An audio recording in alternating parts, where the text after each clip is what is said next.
Bismillahirrahmanirrahim. Assalamualaikum warahmatullahi wabarakatuh. Alhamdulillah wassalatu wassalam ala habibina wa syafi'ina rasulillah wa ala alihi wa sahbihi wa man walah wattaba'a hudah wa ba'd. Allahumma akhrijna min dhulumatil waham wa akrimna bi nuril faham waftah alayna bi ma'rifatil ilm wasahil akhlaqana bil hilm waj'alna mimman yastami'una al-qawl fayattabi'una ahsana. Subhanaka la ilma lana illa ma 'allamtana innaka antal alimul hakim. Wala haula wala quwwata illa billahil aliyyil azim. Allahumma 'allimna ma yanfa'una wa zidna ilma wa ba'd.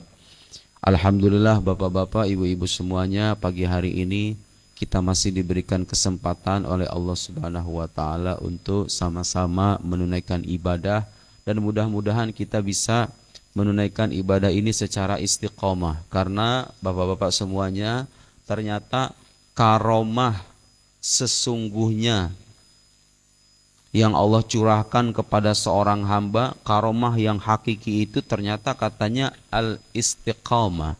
Al-istiqamah hiya ainul karomah. Begitu kata para ulama kita.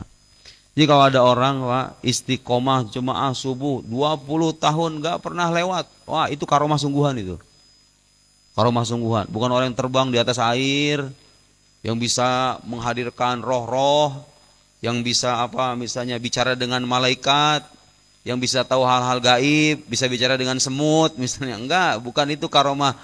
Karomah itu ada hal-hal ajaib dalam kisah para aulia ada. Tapi karomah yang hakiki itu kita bisa menunaikan ibadah secara konsisten, secara istiqomah.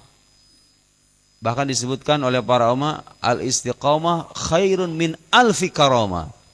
Itu lebih baik dari 1000 karomah, hal-hal ajaib yang suka dinanti-nanti oleh orang-orang atau golongan-golongan tertentu itu. Jadi ada orang, Pak, mohon maaf ini, ada orang-orang yang kalau ibadah itu berharap dia itu wajahnya bercahaya, berharap bisa melihat malaikat, berharap bisa mendapatkan hal-hal ajaib gitu, berharap bisa mendapatkan pengikut banyak.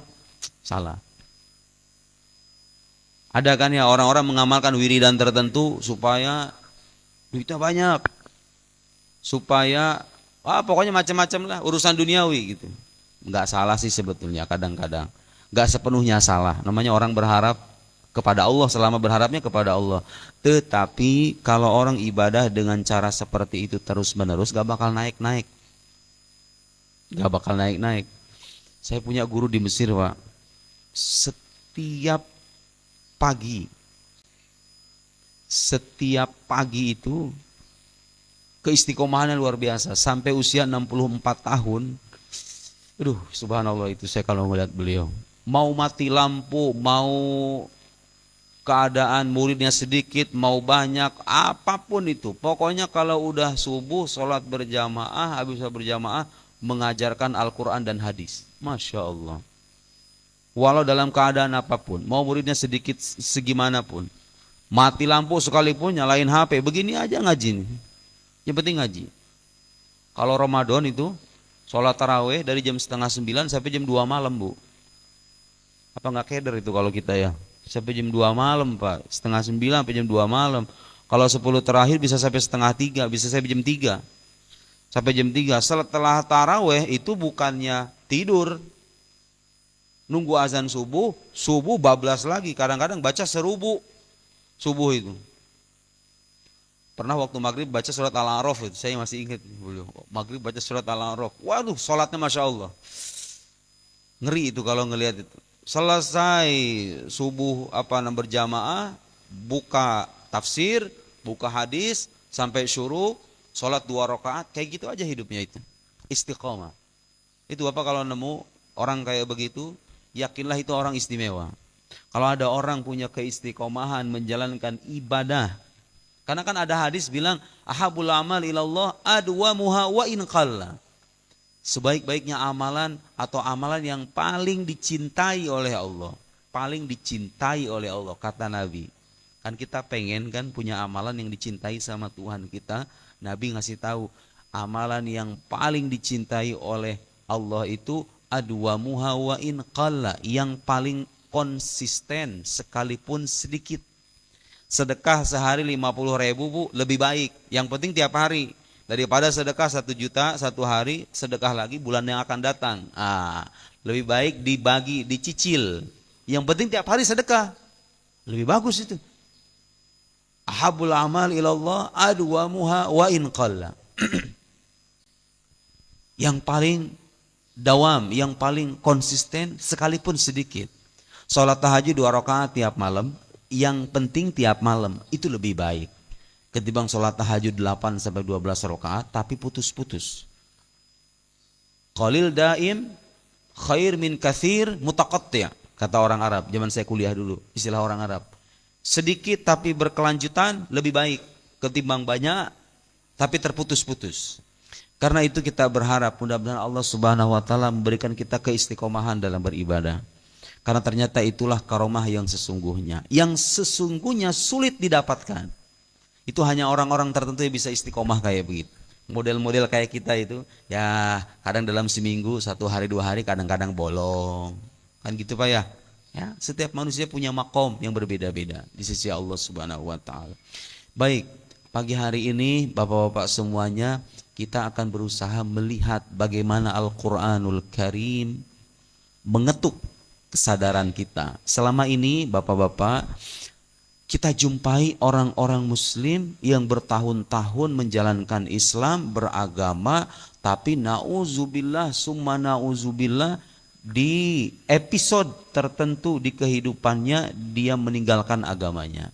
Gak percaya lagi Tuhannya, gak percaya lagi dengan agama yang dipeluknya. Merasa perasaan saya, Ustadz, beragama gak beragama, hidup saya tuh gini-gini aja loh. Penghasilan saya ya gitu-gitu aja, keluarga saya yang ada makin berantakan. Udahlah, gak ada gunanya juga beragama itu. Ada Pak, di tengah masyarakat perkotaan, kegelisahan-kegelisahan itu kita jumpai dan saya menyimak langsung. Orang-orang yang hatinya mulai resah, gelisah, gak mau percaya Tuhan lagi karena kecewa. Kecewa karena merasa, ya saya beragama gak beragama, sholat gak sholat, hidup saya gini-gini aja. Bapak Ibu tahu kenapa orang bisa sampai pada titik itu? Salah satu sebabnya, ini penting Pak. Salah satu sebabnya karena selama ini ada orang-orang yang beragama dengan ikut-ikutan. Dia mengira beragama itu isinya adalah menjalankan sholat, berbagi kepada orang lain, sebatas ritual gitu. Puasa Ramadan, ada duit ya pergi umroh, sebatas itu aja. Tapi tidak berusaha mengupgrade, menambah pengetahuan, tidak menambah ilmu. Kalau ikut hadir di majelis ilmu, dia langsung lari, padahal itu penting untuk pengayaan dirinya. Tapi kalau disuruh tahajud berjamaah, dia paling depan. Kan ada orang-orang yang ibadahnya semangat, tapi tidak punya semangat yang sama dalam memupuk pengetahuan, menyerap pengetahuan, memperkaya ilmu. Pada akhirnya ternyata Pak, yang bisa menjadi benteng terakhir kita, yang menyelamatkan dan melindungi kita dari kekufuran itu adalah ilmu, pengetahuan. Makanya kita kalau merasa berakal sehat, punya duit cukup, makan layak, tempat tinggal pantas, hidup normal, gak ada alasan itu Pak, gak mau belajar agama, terutama yang dasar-dasar, yang pokok-pokok, yang dasar-dasar, akidah dasar, fikih dasar. Saya beberapa kali sholat di belakang orang yang usianya mungkin 50-60 ya di sana di Tangerang, Jakarta, 50-60 tahun. Ya Allah, baca Fatihahnya kok belepotan gitu. Dalam hati, Bapak selama ini kemana aja Pak? Kemana aja? Itu boleh jadi itu seorang Bapak profesinya itu insinyur, boleh jadi direktur, boleh jadi punya jabatan-jabatan prestisius. Baca Fatihah kok belepotan, Bapak kalau selama ini kemana aja? Masa nggak ada waktu buat mengoreksi bacaan Fatihahnya? Boleh jadi dia memang merasa tidak punya waktu. Padahal bukan nggak punya waktu, itu nggak sadar diri aja. Ya masa nggak tahu diri ya Bu ya? Udah dikasih. Kayak ginilah Bu, ini mah contoh sederhana aja. Saya datang ke Palembang, ibu ngasih sambutan ke saya. Masya Allah, Ustadz ini dikasih baju, dikasih amplop, dikasih segalanya, dikasih hadiah. Misalnya ini mah, ada orang datang ke saya. Tadi malam tuh saya dikasih parfum mahal. Ya Allah seneng banget. Seneng banget saya. Kasih parfum mahal, ada jemaah itu ngasih parfum harga 6,5 juta. Parfum 6,5 juta. Seumur-umur saya belum pernah nyobain parfum 6,5 juta. Dikasih, seneng banget. Bawaan kita itu kalau ketika dikasih hadiah sama orang, pengen ngucapin terima kasih dan merasa ucapan terima kasih itu nggak cukup deh. Saya pengen membalas gitu loh. Akhirnya saya bilang, saya bingung itu, saya mencerna. Kata saya gimana ini membalas kebaikan orang ini. Parfum mahal ini. Apalagi saya suka parfum gitu kan. Saya bilang, saya mencerna sedikit, apa yang bisa, saya nggak bawa apa-apa. Udah gini aja kata saya, kirimin alamat rumah, nanti saya kirim semua buku-buku saya 17 judul, saya kirim gratis ke rumah. Senang dia kan? Sebagaimana dia membuat kita bahagia, kita juga ingin buat orang lain bahagia. Itu naluri manusia normal begitu. Dikasih hadiah itu tahu terima kasih gitu loh. Kan begitu Pak ya? Allah sudah memberi kita nikmat banyak sekali. Dari sejak kita bernafas pertama kali sampai detik ini. Nikmatnya banyak. Wa in ta'uddu ni'matallahi la tuhsuha, kata Quran. Kalau kalian ingin menghitung nikmat Allah, nggak akan bisa kalian hitung. Ya masa kita nggak mau terima kasih kan sama Allah?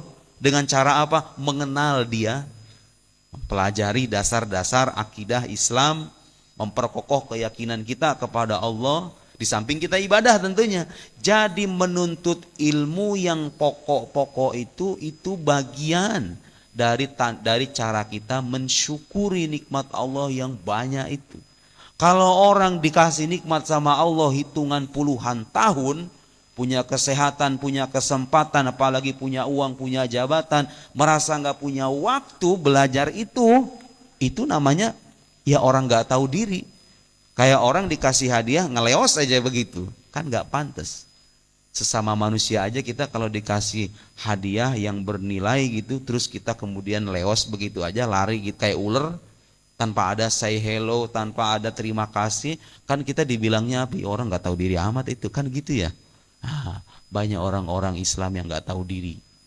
Sebagian saudara kita nggak tahu diri, hidup puluhan tahun tapi nggak mengenal Tuhannya sama sekali. Ini penting. Di sisi lain Bapak Ibu sekalian, kita kalau melihat Quran itu senantiasa mendorong kita untuk berpikir, menggunakan akal sehat kita. Ada ayat bunyinya begini, Bu. Inna syarrad dawab indallahi summul bukmul ladzina la yaqilun. Sesungguhnya binatang melata, hewan melata yang paling buruk. Paling buruk Pak. Pengen tahu manusia paling buruk? Nah ini kata Qurannya. Yang paling buruk. Dan Quran menggunakan kata dawab, hewan melata. Artinya yang hewan melata kan gak cuma kita, ya kan? Nah, itu kalau pengen tahu hewan paling buruk di dunia sini, di alam semesta ini. Jawaban Quran apa? Inna syarrad dawabi indallahi summul bukmul ladzina la yaqilu. Orang yang tuli dalam arti gak mau mendengar kebaikan dan kebenaran. Kupingnya itu isinya pengennya dengerin gibahan aja. Kalau dengerin gibahan mah dia sejam 2 jam kuat. Kalau dengerin pengajian bawaannya puyeng. Gak mau dia dengerin begituan. Sum al-bukm, yang bisu, tidak mau mengucapkan kebenaran. Artinya orang gak tahu diri. Kemudian disebutkan alladzina la yaqilun, yang tidak menggunakan akalnya. Tidak menggunakan akalnya untuk apa? Ya untuk mengenal Tuhannya, mengenal ciptaannya, meningkatkan keimanannya, meningkatkan amal solehnya, meningkatkan kepribadiannya. Gak mau menggunakan akalnya. Bawaannya pengen hidup enak aja gitu loh. Gak mau menggunakan akal sehatnya untuk berpikir, mengenal Allah Subhanahu wa ta'ala. Mungkin Ibu, ada orang-orang yang mungkin sudah 40-50 tahun ditanya sama anaknya, Bapak, kita ini percaya sama Allah, emang buktinya apa kalau Allah itu beneran ada? Itu ada sebagian orang gak bisa jawab pertanyaan itu. Gak bisa jawab pertanyaan, kenapa kita meyakini Allah itu ada? Itu terus terang Bu, itu real. Ada sebagian muslim gak bisa jawab pertanyaan itu. Bagi dia kita meyakini Allah ada ya karena itu warisan turun-temurun aja dari orang tua. Orang tua kita ngajarinnya begitu. Oh Allah itu ada. padahal dia wajib hukumnya mengetahui dalil-dalil global. Allah itu ada, Allah tidak bermula, Allah tidak berakhir, Allah tidak bergantung kepada yang lain, Allah beda dengan makhluk, Allah itu esa, maha kuasa, maha berkehendak, maha mengetahui, maha hidup, maha mendengar, maha melihat. Wajib hukumnya, itu fardu ain hukumnya. Tapi sebagian saudara-saudara kita kadang-kadang melupakan itu. Itu kata Quran, kalau ada orang kupingnya ditutup dari belajar, mulutnya ditutup dari membicarakan kebenaran, akalnya tidak digunakan untuk mencari kebenaran, itulah makhluk paling buruk di alam semesta ini. Apa ada sebutan yang paling apa namanya, yang menohok gitu selain itu? Itu makhluk paling buruk. Saya tadi mengucapin istilah nggak tahu diri kan, ternyata nggak ada apa-apanya itu. Quran menyebutnya syarrad dawab, binatang melata yang paling buruk. Kayak kalau hewan binatang lain mereka nggak punya akal sehat dan nggak punya kewajiban juga untuk mempelajari ilmu. Mereka nggak punya akalnya, gimana ceritanya? Mereka itu ghairu mukallaf, tidak dibebani apa-apa sama agama. Binatang, kita diberikan hal yang lebih. Secara otomatis karena ada hal lebih, maka ada sesuatu yang lebih juga yang harus kita lakukan yang tidak dilakukan oleh binatang-binatang lain. Jadi penting menggunakan akal, memperkaya pengetahuan. Kalau enggak, kita menjadi golongan yang disebut dalam Quran syarrad dawab, manusia yang paling, makhluk yang paling buruk. Di ayat lain disebutkan gini, walaqad, nah itu kan sebutan yang menohok tuh. Di ayat lain disebutkan gini Pak, walaqad dzara'na li jahannama katsiran minal jinni wal ins. Kami siapkan untuk neraka itu banyak sekali. Jadi bahan bakar neraka itu manusia, banyak sekali dari kalangan jin dan manusia. Jadi yang kelak akan menghuni neraka itu jin dan manusia. Yang kayak gimana? Yang kayak gimana yang menghuni neraka? Perhatikan. Walaqad dzara'na li jahannama katsiran minal jinni wal ins lahum qulubun la yafqahuna biha. Mereka punya hati yang dimaksud dalam hal ini sebagian ulama berpendapat maksudnya akal. Mereka punya hati tapi tidak mereka gunakan. Maksudnya tidak punya akal sehat tapi nggak mau digunakan mengenal Tuhannya, mengenal nabinya, mengenal agamanya, nggak mau. Ya persis orang-orang kafir di zaman Nabi Muhammad tuh begitu. Punya akal sehat tapi tidak mau berpikir bahwa Nabi Muhammad ini utusan Allah sungguhan, makanya mereka mengingkari. Lahum qulubun la yafqahuna biha walahum a'yunun la yubsiruna biha. Mereka punya mata tapi mereka enggak mau menggunakan matanya untuk melihat kebenaran, maksudnya menutup rapat perantara untuk mencari kebenaran. Punya akal enggak digunakan, punya pandangan tidak dia manfaatkan. Walahum adzanun la yasma'una biha. Punya telinga gak mau digunakan juga untuk mendengarkan hal-hal baik yang bermanfaat untuk dirinya. Tahu jawaban perkataan Quran apa namanya yang dikatakan Quran setelahnya apa? Walahum adzanun la yasma'una biha ulaika kal an'am. Mereka itu seperti binatang. Balhum adall wa ulaika humul ghafilun. Bahkan mereka itu lebih sesat dari binatang. Ya salam. Lebih sesat dari binatang, orang yang apa katanya tidak menggunakan akalnya. Malas, orang malas, kalau mau disimpulkan orang malas itu. Orang malas, gak sadar diri dengan nikmat Tuhannya, akalnya dia tutup rapat, pandangan dia tidak gunakan untuk mencari kebenaran, pendengaran juga dia tutup rapat dari menyimak kebaikan. Itu kata Quran, kata Al-Quran. Lebih sesat artinya lebih buruk dari binatang-binatang. Ya, binatang ketika mereka nggak belajar nggak ada celaan buat mereka. Manusia ketika nggak belajar, ya itu tadi, dia nggak sadar diri dengan kenikmatan besar yang Allah berikan. Jadi Quran tuh kalau kita baca Pak, bukan hanya menekankan pentingnya ibadah kepada Allah, tapi juga mengenal Allah Subhanahu wa ta'ala. Bukan hanya menyembahnya, tapi juga memperkaya diri kita dengan pengetahuan dalam menyembahnya. Jadi beragama itu harus berdasar ilmu. Nggak bisa hanya berdasarkan semangat doang. Ibu tahu akibatnya apa kalau orang beragama dengan bermodalkan semangat doang? Dia kalau urusan ibadah gitu, ritual, sholat paling depan, jemaah paling depan, tapi ilmunya nggak ada. Itu rawan terjatuh dalam penyimpangan. Setan itu akan mudah menggoda orang seperti itu. Makanya ada ungkapan, satu orang alim yang ngerti agama, ahli fikih, yang ngerti halal haram maksudnya, ahli agama intinya mah. Satu orang ahli agama yang ngerti, yang paham, yang beragama dengan ilmu. Asyaddu ala syaiton min alfi abidi. Itu lebih berat bagi setan ketimbang 1000 ahli ibadah. Ahli ibadah yang gak punya ilmu, setan itu merasa mudah untuk menggoda mereka. Tapi satu orang berilmu yang betul-betul ngerti agama dan dia mengamalkan pengetahuannya, bagi setan itu katanya itu lebih berat ketimbang menggoda 1000 ahli ibadah.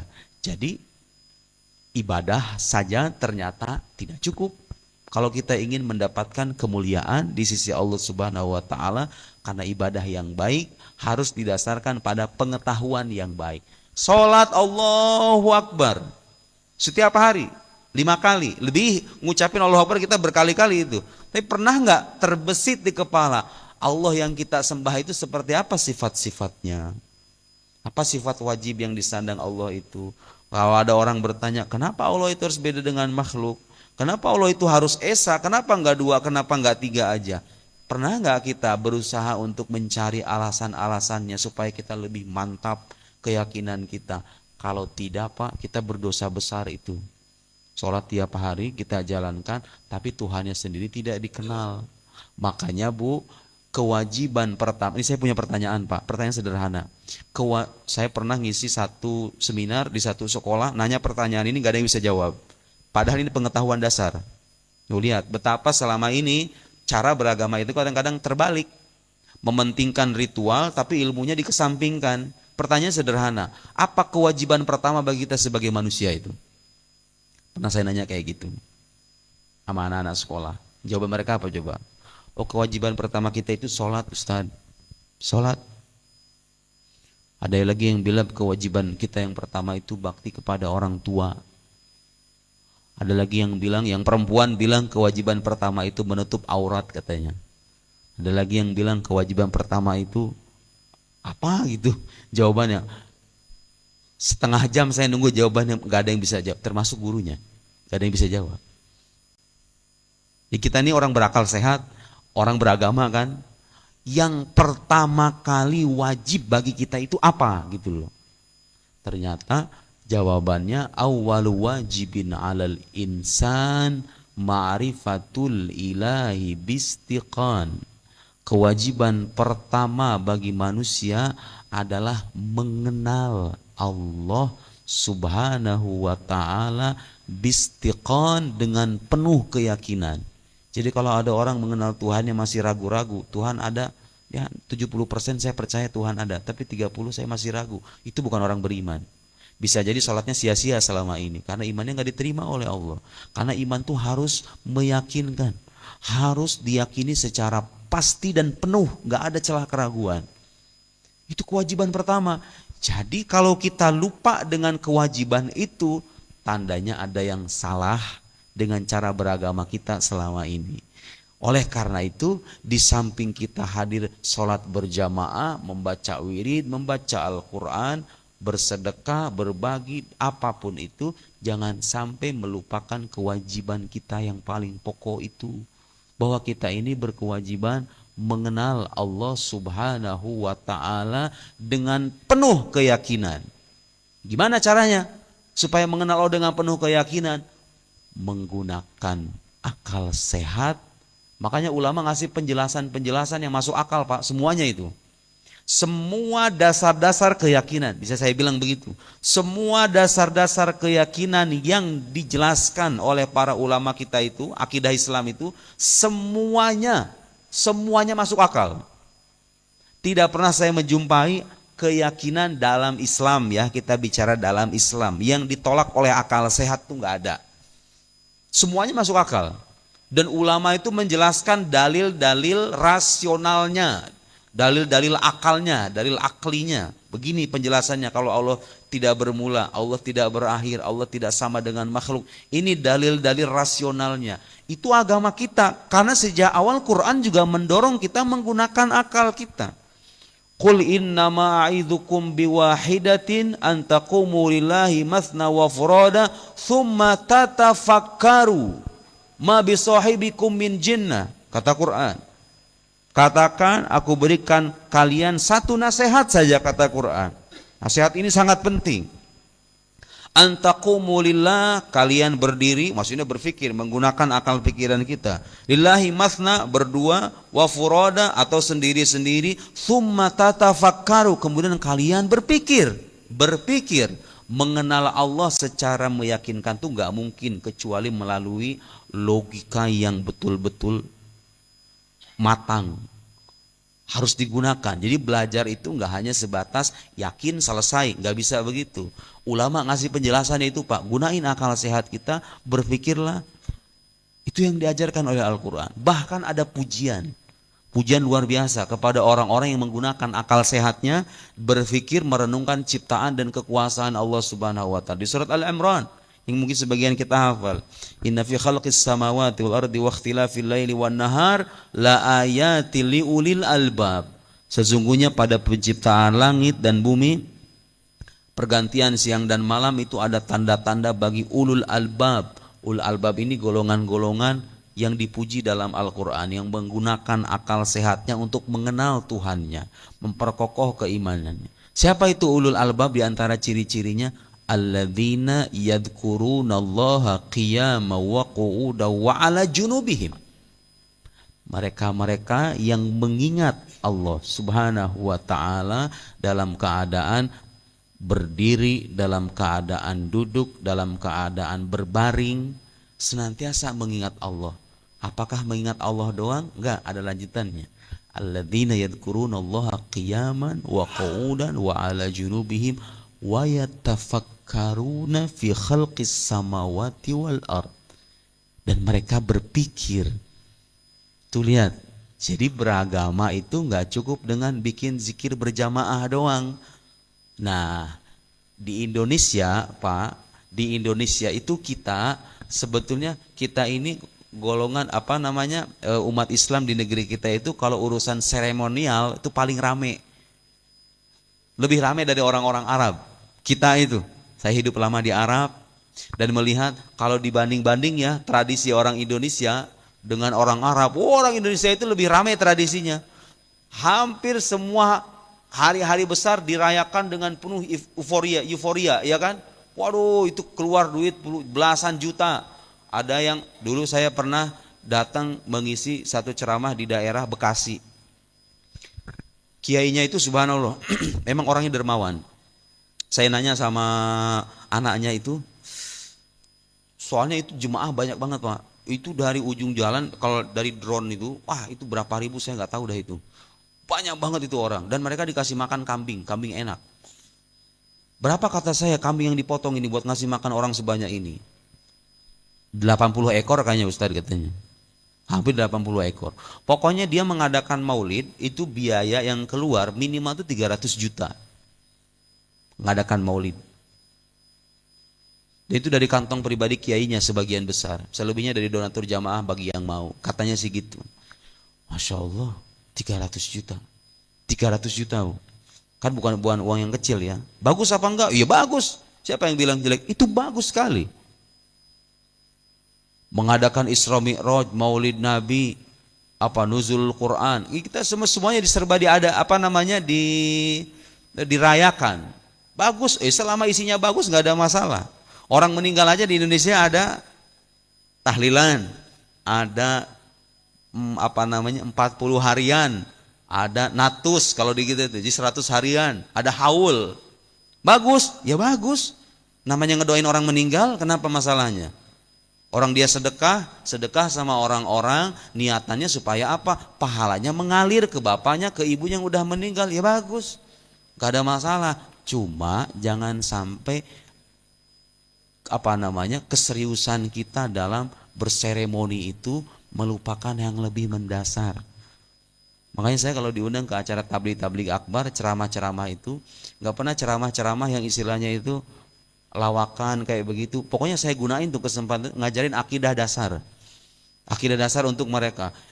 Diundang Isra Mi'raj Nabi Muhammad. Isra Mi'raj saya menjelaskan tentang mukjizat secara keilmuan gitu ya, supaya akidahnya mantap, karena itu yang paling penting.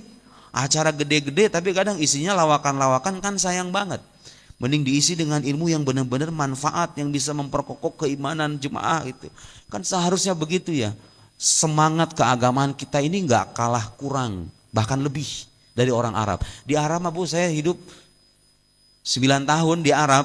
Itu yang namanya orang merayakan Maulid itu mungkin hanya beberapa tempat aja. Itu pun nggak seramai kita. Wah, bikin panggung, ngundang ini, ngundang itu, ya kan?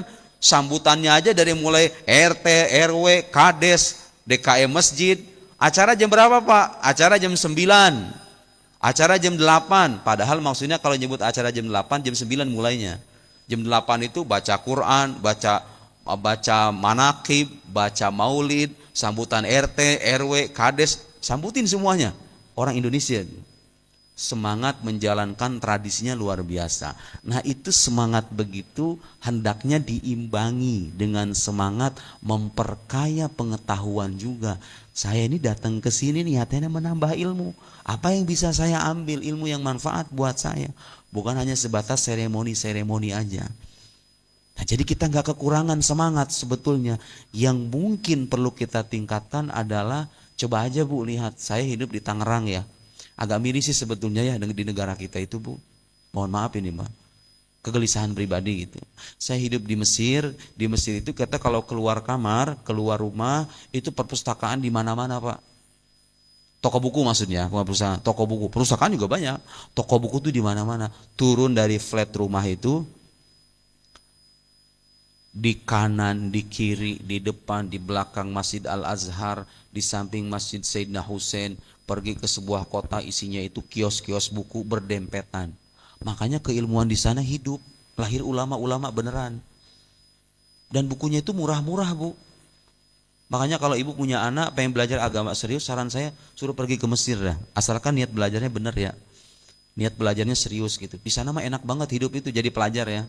Biaya hidupnya murah. Saya 1 juta sebulan di Mesir cukup Bu. Transportasi, makan, minum, kebutuhan pokok, urusan dapur, kos, apalagi internet, udah hidup normal itu 1 juta sebulan itu. Kan hidup di Jakarta segitu paling seminggu doang. Di Mesir segitu saya cukup hidup normal. Di Mesir itu biaya hidup murah, buku-bukunya banyak. Jadi buku-buku yang tebal-tebal seginian tuh harganya ada yang 10.000. Ada yang, mana ada di Indonesia kayak buku kayak begitu, 15.000. Waduh, surganya orang-orang yang serius ingin menuntut ilmu Mesir. Makanya lahir ulama-ulama besar yang punya kontribusi besar bagi dunia Islam. Bukan cuma bagi dunia Arab doang, bagi dunia Islam. Nama-nama sekarang kalau kita lihat di pesantren Bu, saya hakul yakin di setiap pesantren tanah air hampir nggak lepas dari karangan orang Mesir itu. Minimal tafsir Jalalain kan, tafsir Jalalain yang punya Imam Jalaluddin As-Suyuti, Jalaluddin Al-Mahalli itu dikaji di mana-mana itu. Kitab akidahnya sama. Jauharat Tauhid punya Imam Laqani, orang Mesir. Kharidah Bahiyah yang punya Imam Dardir, orang Mesir. Punya kitab tasawufnya Al-Hikam, kitab Al-Hikam, orang Mesir. Syarah Al-Hikam banyak orang Mesir. Mesir itu bisa hidup karena mereka nggak cuma menumbuhkan semangat merayakan seremoni keagamaan, tapi semangat memperkaya, mengembangkan pengetahuan. Lahir ulama-ulama besar. Di Al-Azhar itu dulu ceritanya Pak, kenapa bisa lahir ulama-ulama besar itu? Di Al-Azhar itu dulu orang itu nggak akan diberikan gelar doktor. Doktor itu dulu istilahnya bukan doktor sih, alimiyah. Gelar alimiyah itu orang baru bisa dapat gelar itu setelah puluhan tahun. Dan ketika diuji di depan banyak orang nih, alanian, secara terang-terangan, bukan di ruangan tertutup. Diuji 12 disiplin ilmu dan dia harus bisa menguasai semuanya. Ya fikih, ya usul fikih, ya hadis, ya tafsir, ya qawaidut tafsir, ya nahwu, ya sorof, ya balaghah, ya mantik. Waduh, 12. Dan kalau lolos Dari ujian itu jadi heboh satu Mesir. Ini orang hebat, jenius berarti yang bisa lolos. Di Al-Azhar itu dulu kayak gitu. Tapi belajarnya pakai umur di Mesir itu. Saya kuliah di sana, nggak keluar duit banyak. Terus terang aja. Jadi setiap bulan itu kita hanya membutuhkan living cost aja, biaya hidup aja. Kalau kuliah di sana gratis, gratis kuliah. S2, saya selesai S2. S2 itu Pak cuman bayar di Mesir itu setahun sekali cuman 1.500.000. Mana ada coba sekolah S2 di Indonesia. Di S2 di Indonesia itu minimal satu semester 5 juta paling, ya kan? Ada yang lebih ada yang 7 juta, ada yang 10 juta. Saya bayar itu pun di 2 tahun pertama doang. Setelah itu digratisin lagi semuanya. Udah masyhur itu di Mesir itu belajar kita nggak pakai duit. Gak bayar pakai duit, bayarnya pakai umur gitu. Bayar pakai umur tuh dalam arti apa? Keluarnya susah, masuknya mah gampang ke Al-Azhar itu. Keluarnya susah. Keluarnya susah karena kayak begitu. Dosen-dosennya tuh kadang-kadang ada yang sengaja tidak meluluskan kita. Jawaban udah bener, tapi sengaja nggak dilulusin supaya apa? Supaya belajar lagi. Makanya lahir sosok-sosok ulama-ulama besar itu dari sana. Begitu. Jadi perlu ada semangat memupuk pengetahuan, memperkaya diri dengan ilmu. Di samping menghiasi diri kita dengan ibadah-ibadah. Itulah Al-Quran. Jadi Quran sangat menjunjung tinggi orang-orang yang menggunakan akal sehatnya, akal pikirannya untuk mengenal Tuhannya, melihat kekuasaan Tuhannya di alam raya, sampai pada kesimpulan, ma khalaqta hadza batila subhanak faqina adzabannar. Golongan ulul albab yang dipuji dalam Quran tadi itu, yang mereka senantiasa berzikir, bukan hanya berzikir, tapi juga berfikir. Wa yatafakkaruna fi khalqis samawati wal ard rabbana ma khalaqta hadza batila. Setelah mereka berfikir, merenung, kira-kira alam semesta ini kira-kira ada yang bikin atau enggak sih sebetulnya. Kalau dilihat tadi ada pertanyaan sederhana kan, sebagian orang nggak bisa jawab. Gimana itu kalau anak kita nanya, di mana Allah itu, katanya Allah itu emang ada, kalau ada tuh gimana cara buktiinnya? Mana Allah itu, kan kita nggak pernah ngelihat. Itu pertanyaan sederhana Bu, tapi sebagian orang kadang nggak bisa jawab. Padahal jawabannya sangat sederhana. Kita melihat ada buku, pasti akal sehat kita bilang ini ada yang nulis. Gak mungkin ada buku nulis dirinya sendiri, pasti ada yang nulis. Kita nggak pernah melihat penulis buku ini, tapi akal sehat kita yakin ini buku ada yang nulis. Karena gak mungkin ada sesuatu, tadinya gak ada, kemudian ada, tanpa ada yang bikin. Pasti ada kan, penulis ini ada. Handphone yang kita pegang ini pasti ada yang buat Pak. Gak mungkin dia membuat dirinya sendiri gitu loh. Kenapa? Karena handphone ini tadinya barang kagak ada, terus diadain, ya pasti ada yang mengadakan lah. Bangunan yang kosong ini, tanah kosong ini tadinya gak ada bangunan. Tiba-tiba ada bangunan. Ya berarti otak sehat kita akan bilang, ya pasti ada yang bikin lah. Terlepas kita melihat atau tidak, pasti ada yang bikin itu bangunan itu. Oh kalau begitu sebetulnya percaya kepada Tuhan itu masuk akal. Karena kita bilang alam semesta ini juga ada yang bikin. Gak pernah lihat, ya emang gak bisa dilihat. Kalau yang menciptakan alam ini bisa dilihat, dia gak jadi Tuhan lagi, dia menjadi makhluk kelihatan di sini, kan begitu. Jadi akal sehat kita ini berguna untuk apa? Untuk memperkokoh keyakinan-keyakinan yang wajib kita imani sebagai muslim. Dan ada hadis-hadis Pak, kalau kita baca ayat Quran atau hadis-hadis, itu nggak bisa dipahami secara literal. Mau nggak mau itu kita harus menggunakan pemahaman yang matang. Ada hadis bunyinya gini Bu, la yadkhulul jannata qati'ur rahim. Tidak akan masuk surga orang yang memutus tali silaturahim. Ayo coba itu jelasin hadis itu maksudnya apa? Kalau menggunakan pemahaman literal berdasarkan bunyi hadis itu, maka orang yang memutus tali silaturahim akan abadi di neraka. Dan gak ada satupun ulama muslim yang bilang begitu. Gak ada yang bilang bahwa orang memutus tali silaturahim akan abadi bersama Abu Jahal misalnya. Kan gak ada. Terus maksudnya tidak akan masuk surga orang yang memutus tali silaturahim. Itu ulama beda pendapat.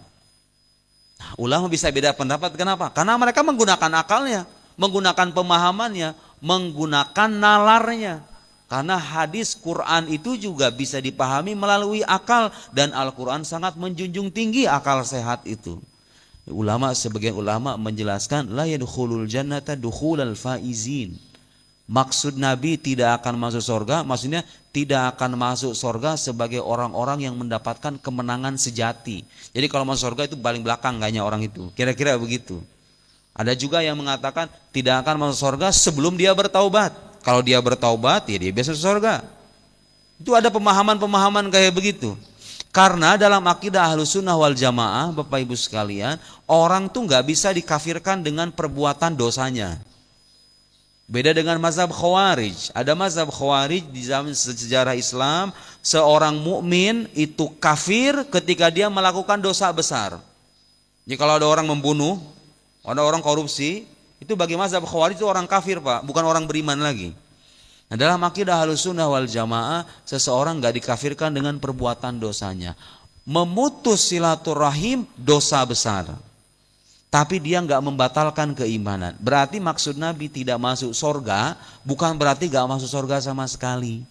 Itu menunjukkan bahwa satu, itu dosa sangat besar. Kedua, maksud tidak masuk surga dalam arti orang itu tidak akan masuk surga dengan mendapatkan kemenangan sejati karena dia melakukan dosa besar. Ada juga yang mengatakan tidak akan masuk surga selama dia itu belum bertaubat. Kalau dia bertaubat ya dia bisa masuk surga. Dan pemahaman-pemahaman yang lain. Ada lagi hadis bunyinya begini, la yazni zani hina yazni wa huwa mu'min. Seseorang itu tidak mungkin berzina ketika dia berzina dan dia itu beriman. Jadi bunyi hadis itu menafikan keimanan dari orang yang berzina. Ketika orang berzina, kata Nabi itu gak mungkin dia beriman. Kan itu artinya kalau orang berzina berdasarkan dari sini dia bukan orang beriman. Berarti kalau begitu zina menjadikan kita kafir dong. Oh ternyata pemahamannya gak begitu, Pak. Maksudnya yang dinafikan oleh hadis itu bukan keimanan dalam arti pokok keimanan. Yang dinafikan adalah kesempurnaan iman. Jadi orang yang berzina itu imannya tidak sempurna, bukan berarti nggak beriman sama sekali. Dia tetap mukmin, dia tetap muslim, nggak bisa dikafirkan dengan perbuatan dosa berzina. Tapi Nabi bilang, la yazni zani hina yazni wa huwa mu'min. Tidak mungkin orang itu berzina ketika dia berzina dan dia beriman. Dinafikan keimanan. Yang dinafikan bukan keimanannya, tapi kesempurnaan iman. Ada juga hadis, la yu'minu ahadukum hatta akuna habba ilaihi min nafsihi wa walidihi wa waladihi wan nasi ajmain. Tidaklah beriman salah seorang di antara kalian. Tidaklah beriman. Kafir berarti kalau tidak beriman. Oh maksudnya bukan begitu. Maksudnya tidaklah sempurna iman kalian sampai aku lebih dicintai dari dirinya, dari orang tuanya, kata Nabi, dari anaknya dan semua manusia. Nabi bilang kita ini gak akan mencapai kesempurnaan iman sampai Rasulullah kita cintai melebihi anak, orang tua, dan semua golongan manusia. Itu bukan menafikan keimanan, tapi menafikan kesempurnaan iman. Di Quran juga banyak ayat-ayat kayak begitu. Jadi untuk memahami Quran, memahami hadis pun kita perlu, sebetulnya yang berbicara begini harusnya para ahlinya. Harus dengan akal, akalnya bukan akal versi kita, Pak. Akalnya para ulama yang benar-benar ngerti bahasa Arab, ngerti kaidah keilmuan. Lahirlah kemudian mazhab-mazhab, kan dalam Islam itu ada mazhab-mazhab yang beda-beda tuh. Ada mazhab Syafi'i, mazhab Hanafi dalam fikih, ada mazhab Asy'ari, mazhab Maturidi. Itu mazhab-mazhab terlahir dari cara ulama mengolah dalil-dalil Al-Quran dan Sunnah dengan akal sehat mereka. Lahirlah mazhab-mazhab. Pas kita ngikut mazhab, sebetulnya kita ngikut Quran melalui jalan orang-orang yang lebih paham ketimbang kita. Jadi gak usah dipertentangkan ya Bu, gak usah dengerin orang yang bilang ikutin mazhab atau ikutin Quran, ikutin mazhab atau ikutin hadis Nabi. Enggak bertentangan. Kita mengikuti mazhab karena kita tahu kita bukan ahlinya, kita tidak punya alatnya, kita mengikuti orang yang lebih paham dari kita untuk mengikuti Quran dan Sunnah. Jadi itu cara ulama dalam mengedepankan agama kepada kita, itu mereka mendedikasikan hidupnya, memeras akalnya, memahami Quran sebisa mungkin, setepat berhati-hati dengan kehati-hatian yang luar biasa. Kita sekarang udah menikmati agama ini dalam versi yang udah matang, Pak. Yang sudah matang. Gak usah ngorek-ngorek lagi gitu loh. Oh, saya pengen berijtihad sendiri, buka Quran sendiri, melahirkan mazhab sendiri, ya kacau pada akhirnya. Kan kalau misalnya saya ke Palembang makan empek-empek enak banget itu. Itu kalau saya yang bikin sama orang Palembang pasti hasilnya beda kan? Bahannya sama, Bu. Tepung, ikan, bahan sama, rasa bisa beda. Kenapa itu yang membedakan? Apa yang membedakan? Yang membedakan adalah keahlian. Orang baca Quran, orang awam baca Quran, sekelas Imam Syafi'i baca Quran, hasilnya beda.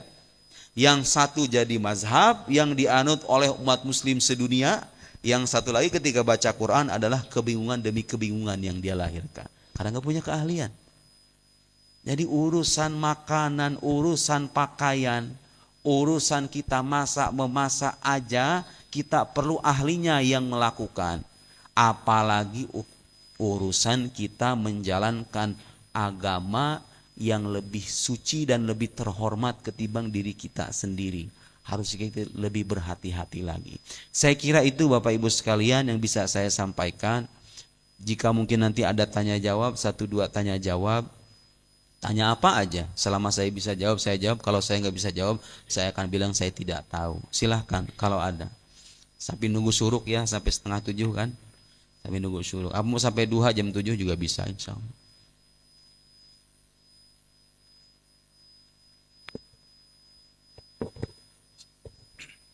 Ya Rabb, ya Rabb. Assalamualaikum warahmatullahi wabarakatuh. Waalaikumsalam warahmatullahi Terima wabarakatuh. kasih atas kesempatannya Ustaz. Ada 2 pertanyaan Ustaz. Yang pertama berkaitan dengan mungkin latar belakang Ustaz, ilmunya filsafat Ustaz ya. Sejauh yang saya pahami, kadang orang ahli filsafat ini agak menjauhkan kita dari agama Ustaz. Ya. Nah, apakah yang membedakan filsafat yang umum itu dengan filsafat menurut Islam? Kemudian yang kedua berkaitan mungkin ada klaim dari saudara kita dari firqah yang lain itu berkaitan dengan kemurnian ajaran Islam. Jadi ada yang lebih yang menuntut ilmu di tanah Arab, di negara Arab itu lebih murni agamanya dibanding mungkin yang belajar di Mesir atau di Timur Tengah lainnya. Mohon pencerahannya Ustaz. Terima kasih. Assalamualaikum warahmatullahi wabarakatuh. Waalaikumsalam warahmatullahi wabarakatuh. Ya, saya perlu mengomentari yang nomor 2 dulu. Jadi begini Pak, ukuran kebenaran sebuah ajaran itu gak bisa diukur dari lokasi dia berada. Asal muasal tempat. Tidak pernah ada standar keilmuan bilang bahwa kalau ini berasal dari tempat ini maka benar, kalau berasal dari tempat yang lain maka salah. Jadi ukuran kebenaran itu bukan soal lokasi, bukan soal tempat, bukan soal keberadaan dia berasal. Bukan kalau dari Saudi ini benar, kalau dari Mesir ini salah. Dari mana itu kaidah begitu? Yang menjadi ukuran itu adalah dalil, argumentasi, keilmuan, argumen yang dijadikan dasar. Kalau kita mau tahu nih ini pandangan benar atau salah, yang kita uji adalah dasarnya, argumentasinya, dalilnya. Kalau dalilnya benar, mau datang dari Indonesia, datang dari Amerika sekalipun. Kalau ada orang Amerika, Muslim Amerika berijtihad dan dia benar dalam ucapannya, dalilnya bisa dipertanggungjawabkan, ya itu benar. Gitu. Nah, itu penting. Jadi dan jangan terkecoh Pak, Saudi Arabia itu kan punya sejarah juga. Saudi yang versi sekarang beda dengan Saudi zaman Imam Haramain dengan Imam Ghazali. Dulunya Saudi itu bermazhab Ahlus Sunnah wal Jamaah. Di Masjid Nabawi itu diskisahkan yang saya baca sejarahnya, orang itu dulu pada baca buku Dalailul Khairat yang suka dipandang sebagai buku musyrik itu. Isinya salawat kepada Nabi. Dulu orang itu mengamalkan amalan Ahlus Sunnah wal Jamaah di sana sebelum Raja Saud datang. Jadi kalau kita mengukur dengan alasan ini dari negeri tempat Nabi lahir, ya Nabi lahir itu, negeri tempat Nabi lahir itu mengalami perkembangan sejarah. Kalau Saudi yang kita rujuk adalah Saudi versi dulu, yang benar itu yang sekarang diamalkan sama orang-orang Aswaja, ya kan? Tapi kalau Saudi yang kita rujuk, Saudi yang sekarang, yang benar itu ya versi mereka. Kan jadi repot kan? Karena itu kalau kita mau mengukur suatu ajaran benar atau salah, yang kita jadikan patokan adalah ayo kita diskusi. Mana buktinya? Mana dalilnya? Kita diskusikan secara terhormat. Kamu mengatakan ini haram, buktinya apa kalau ini haram? Diskusi keilmuan. Bukan soal ini kan dari Saudi. Kalau dari Saudi benar, nggak bisa Pak. Itu bukan kaidah keilmuan. Itu hanya selera orang aja. Ya terserah kalau selera mah ya. Oh kalau saya pengen dengerin yang dari Mesir aja deh, ya terserah. Itu mah selera gitu ya. Tapi nggak bisa dijadikan standar keilmuan. Kemudian filsafat. Jadi begini, sebetulnya ini saya kuliah tuh di jurusan bukan filsafat, tapi akidah filsafat. Itu guru saya dulu pernah bilang, kenapa nama jurusan kita itu akidah filsafat? Karena belajar filsafat itu harusnya setelah akidahnya mateng. Kalau akidahnya masih rapuh, masih ragu, masih belum mateng, jangan baca buku-buku filsafat. Makanya nama jurusannya Al-Aqidah wal Falsafah.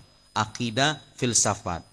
Itu pesannya, perkokoh dulu keimanan sebelum kita memasuki gelanggang pemikiran yang beraneka ragam di dunia filosofi itu. Nah, sebetulnya apa?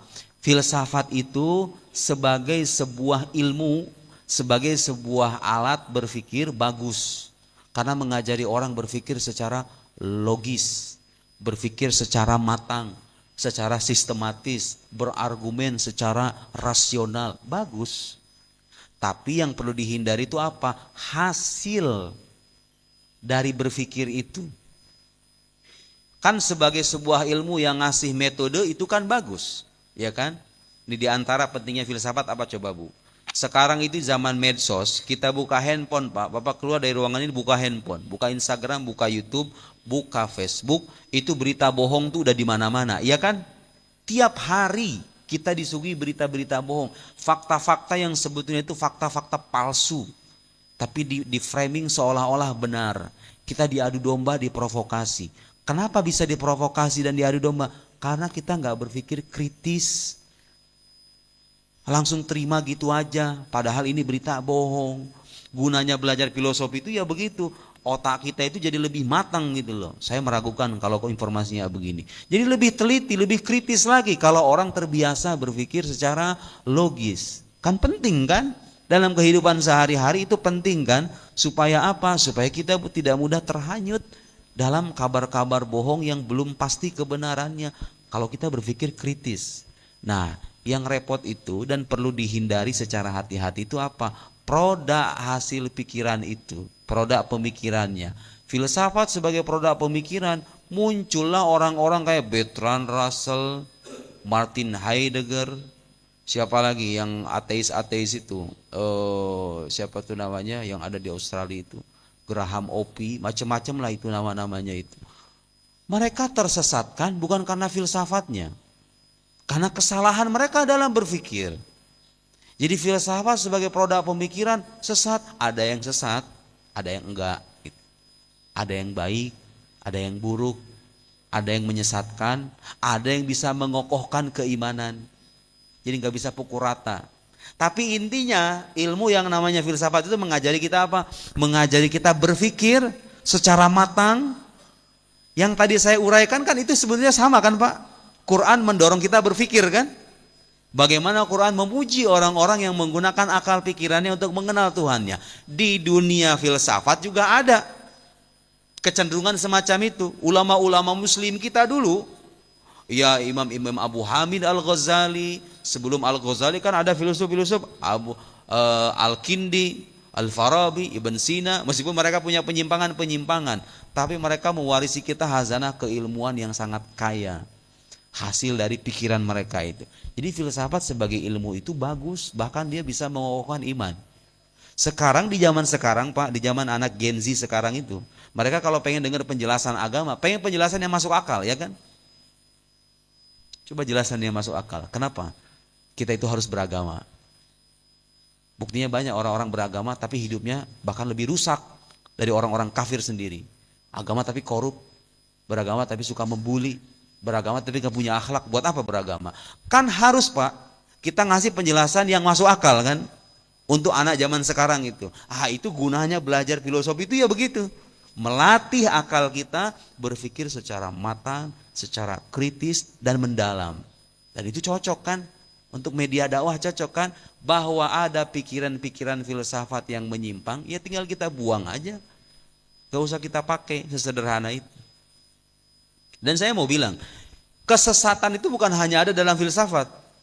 Bapak kira kalau orang baca Quran itu semuanya benar semua?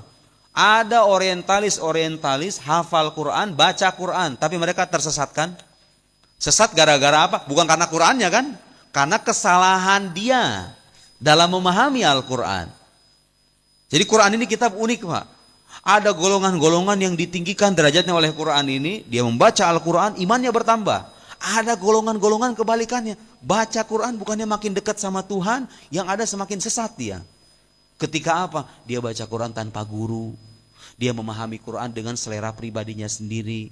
Belajarnya sama orientalis, sama orang gak pernah sujud sama Allah. Akhirnya terjebak dalam kesalahan pemahaman.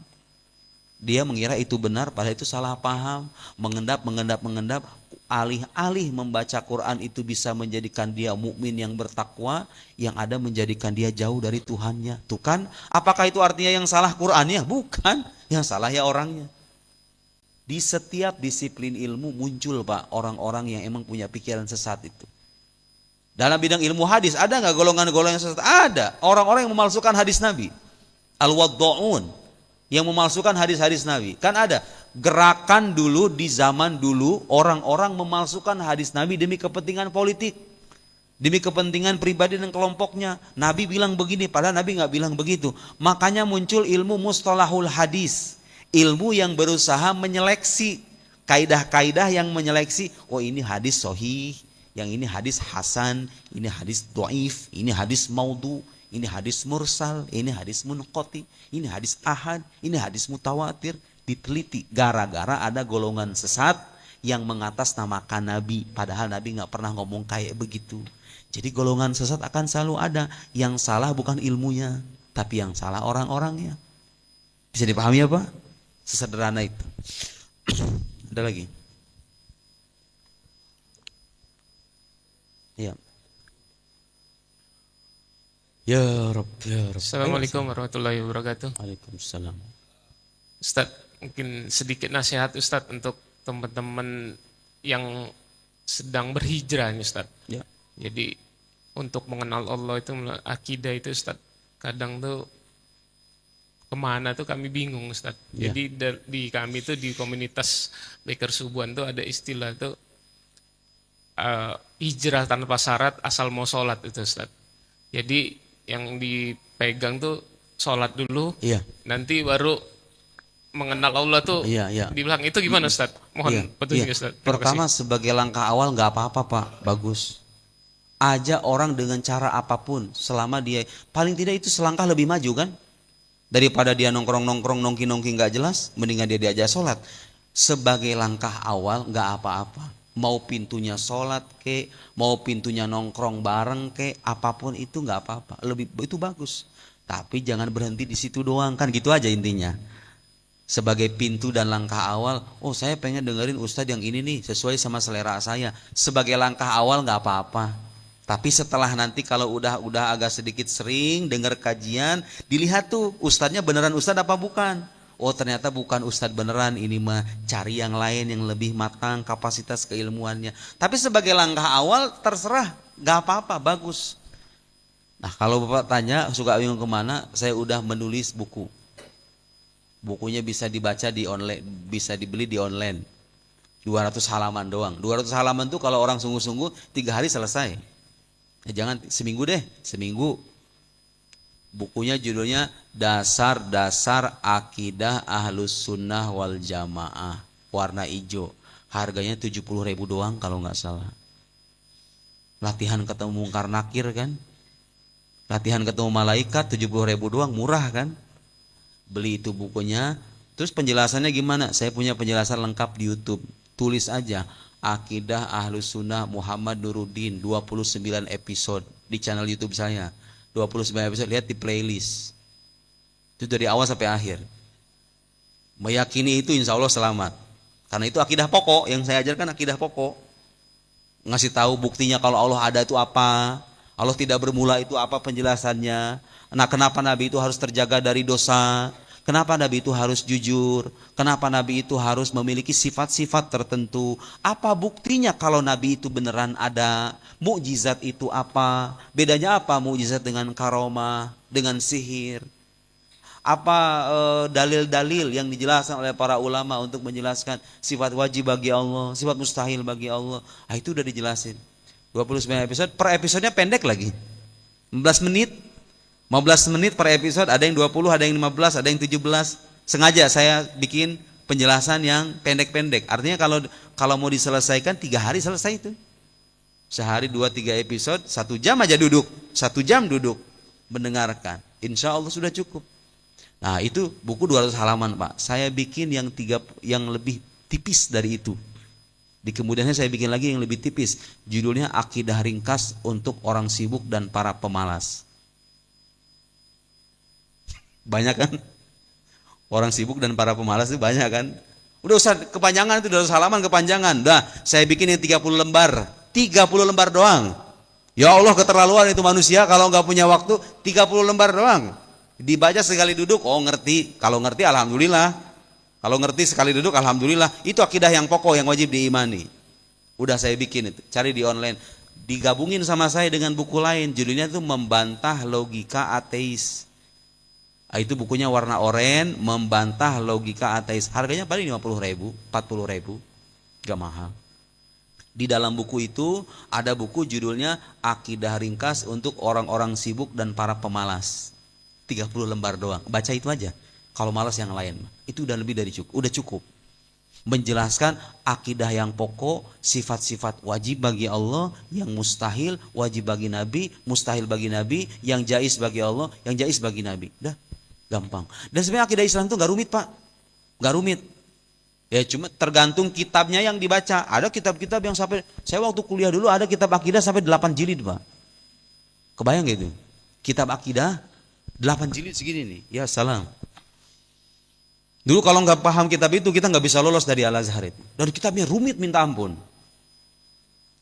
Ya kitab ini khusus untuk kalangan tertentu.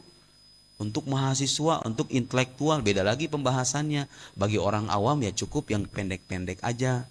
Nah, setiap kitab punya audiens yang berbeda-beda. Nah, cari penjelasannya. Saya udah tuh rekaman YouTube-nya ada, bukunya ada, mau apa lagi? Dan yang saya ajarkan itu yang saya pelajari di Al-Azhar.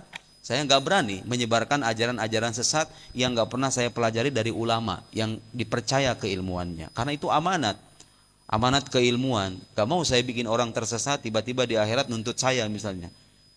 Silahkan itu disimak, dibaca. Begitu ya. Kalau soal referensi, ya tentu ada mungkin ustadz-ustadz lain. Pokoknya selama siapapun itu, kalau orangnya punya keahlian jelas, rekam jejak belajarnya jelas, dengerin. Kita simak, kita ambil ilmunya. Ada yang jelek-jelek tinggalin aja. Ya kalau nemu ustadz, Pak, kalau nemu ustadz, kadang-kadang namanya ustadz manusia, Pak, ya kadang-kadang suka kepleset. Hampir setiap ustadz yang ada di medsos itu, saya kira pernah tuh kepleset lidah ini. Karena ya manusia bukan nabi, maklumi aja. Kalau kesalahannya kesalahan ringan, gak usah dilebih-lebihkan. Tapi kalau kesalahannya fatal, kayak yang terakhir tuh Pak, Bapak lihat medsos kan yang dia mencabuli berapa santri itu, puluhan santri itu. Bukan ustadz itu mah dukun. Dukun jadi ustadz itu pelaku kriminal itu. Itu orang jahat. Kebetulan jadi pengasuh pesantren. Orang jahat sebetulnya mah. Kebetulan dikiaikan oleh masyarakatnya. Bukan kiai beneran. Gak usah ikutin yang begituan mah. Tapi ya ustadz-ustadz yang memang belajarnya, Ustadz Abu Somad belajarnya ya ke Mesir, ya ke Sudan, ya ke Maroko. Belajar puluhan tahun, dia di pesantren, di kampus. Belajar ilmu ini, belajar ilmu itu. Kita kalau nggak mau dengar beliau, mau dengar yang kayak gimana? Mau dengar model-model orang yang konten-konten kreator itu. Ini sekarang unik ya, orang yang nggak punya keahlian didengarkan sama orang Indonesia itu, sebagian orang Indonesia ya. Yang punya keahlian ditinggalkan gitu loh. Yang nggak punya keahlian didengar, yang punya keahlian diabaikan, dan itu terjadi Pak. Mungkin tanda-tanda akhir zaman. Karena itu yang belum kawin segera kawin, takut keburu kiamat. Takutnya kita udah masuk akhir zaman, ya kan? Takut keburu kiamat datang, yang belum selesai kuliah segera selesai kuliah. Cepat bangun rumah tangga supaya jadi amal jariah itu anaknya nanti. Gitu ya Pak? Assalamualaikum Oh, Ustadz. ada lagi. Ya. Sedikit Ustadz. Sebenarnya apa yang saya ingin tanyakan tadi sudah dijelaskan sedikit oleh Ustadz. Ya. Yang intinya kita harus mencari tadi yang buku 30 halaman atau yang Ya. 300 halaman tadi. Mm-mm. Yaitu mengenai batasan kira-kira yang ilmu dasar dari Ya. agama itu. Ini karena tadi dikatakan bahwa pernah Ustadz mendapatkan imam yang bacaan sholatnya jelek lah begitu. Mm-mm. Nah sekarang saya mau tanyakan secara ini saja, apa-apa saja sih yang menjadi dasar Iya. yang perlu diketahui oleh umat, Iya. terutama yang baru, Ya. yang ini nih yang perlu kita ketahui Ustaz. Iya. Ya, bagus. Kalau tadi saya katakan sudah tadi ada 30 halaman tadi, Iya. artinya kita harus mencari itu. Iya. Ya kalau yang melek ini Ustaz. Iya. Nah itu tolong dijelaskan secara Iya, bagus ini. bagus Pak. Pertanyaannya bagus. Terima kasih. Terutama- Wassalamualaikum warahmatullahi wabarakatuh. Waalaikumsalam. Terutama yang baru-baru hijrah itu ya. Ya, ilmu apa yang saya pelajari? Ilmu yang wajib dipelajari itu ulama nyebutnya dengan istilah ilmul hal. Ilmu yang sesuai dengan tuntutan keadaan. Sekarang nih. Kita sholat tiap hari kan? Artinya keadaan menuntut kita paham fikih sholat. Karena itu kita butuhin tiap hari. Maka wajib hukumnya belajar ilmu fikih. Tapi apakah semua bab fikih harus kita pelajari sekarang? Enggak. Fikih haji umroh itu sampai sekarang Pak, saya udah jarang buka-buka. Karena saya belum ada kesempatan haji gitu loh. Jadi berkewajiban enggak kita tahu fikih haji sekarang ini? Enggak. Kapan wajib belajar ilmu fikih haji saya atau Bapak? Pas mau haji. Wajib belajar fikih. Jadi ilmu yang dipelajari itu adalah ilmu yang sesuai dengan tuntutan keadaan kita hidup. Kita sholat tiap hari berarti kita harus dan wajib belajar fikih sholat dengan benar. Ya sholat tapi kalau fikihnya bisa jadi kan ada orang sholat tapi nggak niat dia sholatnya. Ya nggak sah sholatnya kalau begitu tanpa ilmu. Makanya wajib belajar fikih sholat Pak. Jadi ilmu yang wajib dipelajari kalau ditanya apa? Kalau yang mengatur ibadah namanya ilmu fikih. Oke, saya mau mulai bisnis, mulai berdagang, atau misalnya main saham. Udah banyak tuh kan bisnis-bisnis sekarang itu. Wajib hukumnya mempelajari fikih jual beli. Kenapa? Karena saya mau jual beli, takutnya saya terjatuh dalam uang haram. Ilmu yang dipelajari, ilmu fikih yang sesuai dengan tuntutan keadaan. Mau umroh besok, sekarang juga wajib fardu ain hukumnya. Mempelajari fikih umroh. Jangan sampai kita umroh buat rekreasi doang, nggak ada fikihnya. Wajib, ya kan? Yang sesuai dengan tuntutan. Yang dasar-dasar aja gitu loh. Yang wajib itu yang dasar-dasar. Bukan kitab-kitab fikih yang Al-Majmu' Syarah Muhadzab yang 32 jilid. Enggak wajib itu mah ulama-ulama aja. Kita yang wajib yang dasar-dasar aja. Rukun sholat itu apa? Syarat sahnya sholat itu apa? Yang membatalkan sholat apa? Wudu bagaimana kalau wudu? Wudu tiap hari, berarti wajib juga hukumnya belajar fikih wudu. Yang suami istri mandi junub, wajib belajar fikih itu tuh, soal mandi besar, gimana tata caranya, wajib. Itu yang wajib itu ilmu itu Pak. Nah, kalau akidah, keyakinan, kan gak mengenal waktu dia mah Pak, ya gak?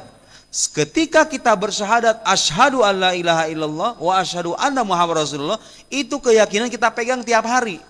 Makanya wajib hukumnya selama manusia itu berakal dan mukallaf wajib mempelajari dasar-dasar. Yang mana yang wajib dipelajari? Yang dasar-dasar. Allah ada, Allah tidak bermula. Sifat wajib itu yang 20 itu. Ulama udah ngasih ringkasan. Sebetulnya sifat Allah itu bukan cuma 20, Pak. Sifat Allah itu banyak, tidak terhingga.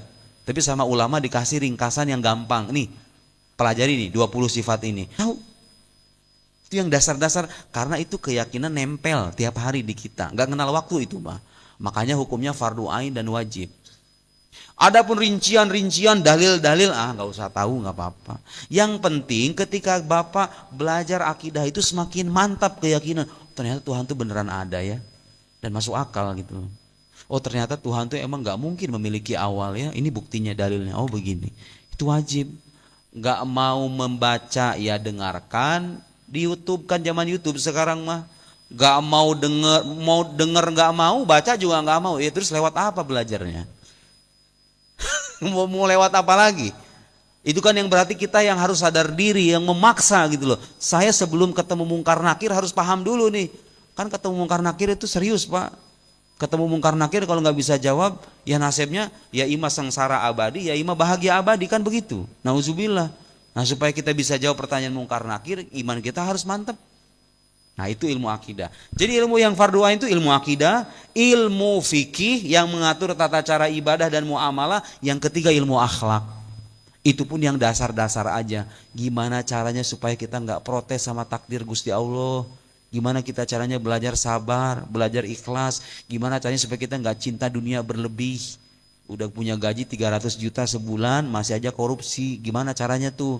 Supaya melepas akhlak-akhlak jelek itu. Gimana caranya supaya nggak suka mencaci maki orang lain, nggak suka menggibahi orang lain, tahu kehormatan seorang muslim. Gimana caranya kita belajar memaafkan kesalahan orang lain? Itu wajib hukumnya. Belajar ilmu akhlak namanya. Ilmu akhlak yang bisa memperbaiki batin kita. Itu aja. Yang lain nahu sorob balagu, udah itu mah mahasiswa yang belajar. Kita mah nggak wajib. Yang wajib ilmu yang mengatur keyakinan namanya ilmu akidah, ilmu yang mengatur ibadah dan muamalah namanya ilmu fikih. Itu pun gak semua bab fikih. Bab-bab fikih yang emang kita perlukan sehari-hari. Ibu wajib menutup aurat. Kan orang harus tahu, orang yang baru mualaf harus tahu mana batasan aurat. Apa ketentuan-ketentuan bagi seorang perempuan ketika bertemu dengan laki-laki asing yang non mahram misalnya, itu kan dia harus belajar itu. Itu yang dimaksud ilmu hal itu, ilmu yang sesuai dengan tuntutan keadaan, ilmu akidah, ilmu fikih, ilmu akhlak. Itolabul ilmi faridatun ala kulli muslimin, menuntut ilmu itu wajib bagi setiap muslim. Pertama-tama ilmu yang wajib dipelajari itu 3 ilmu itu. Supaya apa? Supaya kita beribadah dan menyembah Allah itu dengan dasar yang benar. Meyakini Allah dengan keyakinan yang tepat, beribadah kepada Allah dengan tata cara yang benar, bermuamalah dengan sama manusia dengan cara yang benar, dan kita bisa membangun akhlak yang baik. Kan itu aja sebetulnya inti beragama itu. Ya kan Pak? Itu aja intinya beragama itu. Gimana caranya kita bisa bermuamalah dengan baik, punya hubungan Allah dengan baik. Kan gitu aja sebetulnya inti beragama itu. Wajib mempelajari dasar-dasar ilmu itu. Dan sekarang zaman teknologi semuanya serba mudah Pak. ChatGPT aja bisa cuman kalau hati-hati ya sama ChatGPT, terutama yang nggak berbayar, bisa jawabannya aneh-aneh.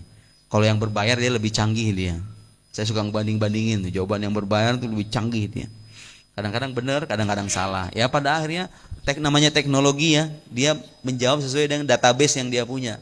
Kalau manusia kan dia belajar puluhan tahun, dia memahami kaidah keilmuan. Nah selama ada itu kajian-kajian seperti itu yang harus kita prioritaskan. Saya kira begitu ya Pak, Bu. Mudah-mudahan pagi hari ini apa yang kita sajikan bisa menjadi ilmu yang bermanfaat.